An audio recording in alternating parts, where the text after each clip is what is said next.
Dear Thomas, as I look back on that day some 30 years ago, when our first crop made it to harvest, I remember thinking how you had your whole life in front of you.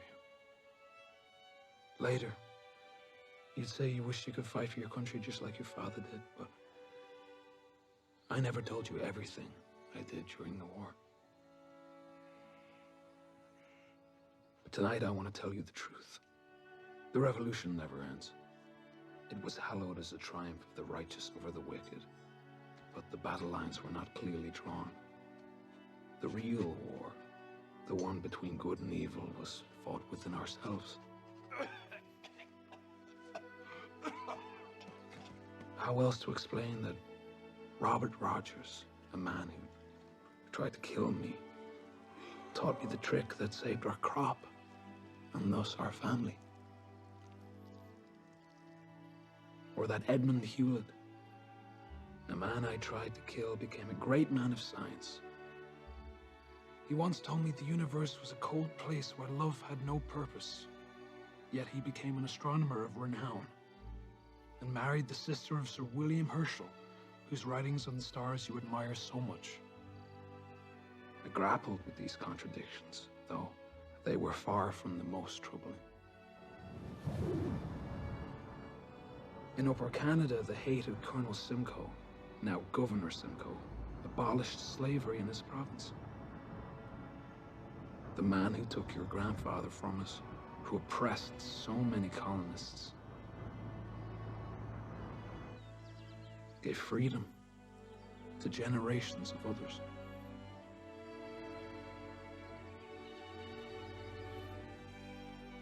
Just before the British left New York, General Washington told Governor Carleton that he intended to take possession of all Negroes and other property of the inhabitants of the southern states. He asked for the boats to be turned around. Straight to the back. The general didn't know his own agent, 355, was aboard one of them. Get up! Get in there! All right. We only learned this years later, after our ring received a letter written in code. All right, good move out. And sent from Nova Scotia.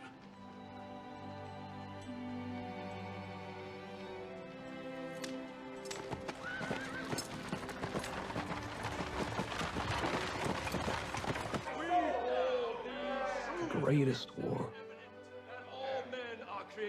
is the one fought within ourselves. Washington wished to return to his farm, yet was called back to serve his country as the only man who could unite our turbulent states. It may be that the price of our new union was to overlook our greatest divide, or it may be that the bill will come due with a vengeance. These contradictions tortured me for years.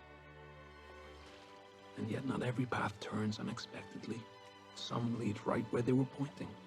Your Uncle Brewster remained waterbound as captain of the Active, guarding our coasts.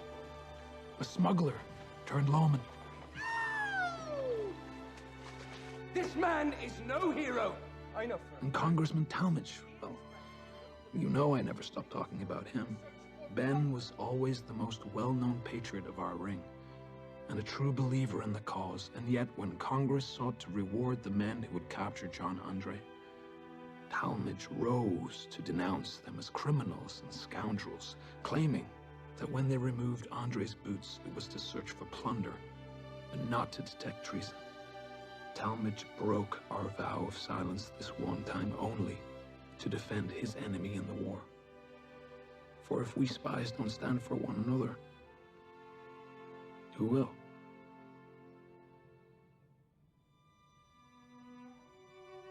Of course, the British held Andre as a hero and quickly forgot about Benedict Arnold.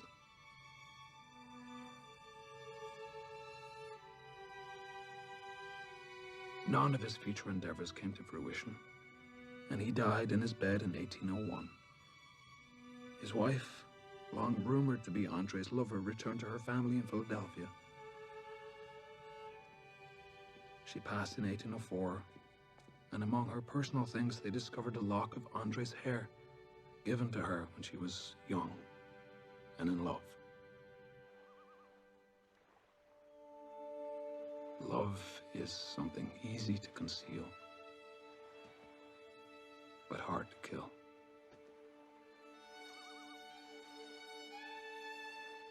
Though I love your mother, I also never stopped loving a woman named Anna Strong.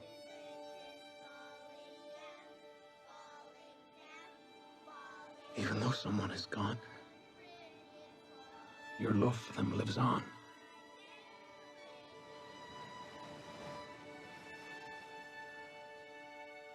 I will always love you. You fell to a British musket at the Battle of Bladensburg, August 24th, 1814. The revolution never ends. You always wanted to fight for your country, just like your father. But I never told you everything I did during the war. Perhaps someday, somehow you'll get this letter. But if not, I'll tell you myself when I see you. And you can share with me all you've learned from Evan.